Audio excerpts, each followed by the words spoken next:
Hello everyone, मी सीमा आणखीन एका नवीन mini ब्लॉगमध्ये मी तुम्हा सगळ्यांचं अगदी मनापासून स्वागत करते। आज सुरुवात झाली होती छोट्या कार्टूनच्या दूध बिस्किटापासून आणि मग आज घेतलं किचन आवरायला। किचनची स्टाईल वगैरे डीपमध्ये क्लिनिंग करून घेतली, सोबतच पेपर वगैरे चेंज करून घेतले आणि डब्यावरती हात फिरून घेतला।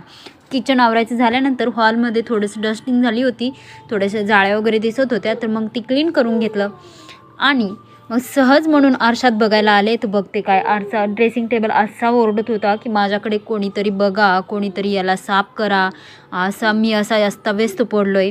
हे पाहून मला पण राहिलं नाही, म्हटलं किचनची आणि हॉलची झालीच आहे तर ड्रेसिंग टेबलची पण क्लिनिंग करून घेऊ आणि ड्रेसिंग टेबल आवरायला घेतला। आणि पहा तुम्ही ड्रेसिंग टेबल किती भरलं आहे आणि किती वेस्टेज सामान त्याच्यामध्ये आहे की जे वापरण्यात पण येत नाही। मग ड्रेसिंग टेबल क्लीन करून घेतला आणि क्लीन केल्यानंतर हे असा दिसतोय बघा तुम्ही। जे काही लागायचं म्हणजे जे वापरायचं सामान होतं ते वरती ठेवून दिलं आणि जे कधीतरी मी काढते त्याला खालच्या ड्रॉवरमध्ये ठेवून दिलं आणि जे कधी लागतच नाही, जे कधी वापरण्यातच येत नाही त्याला मी फेकून दिलं।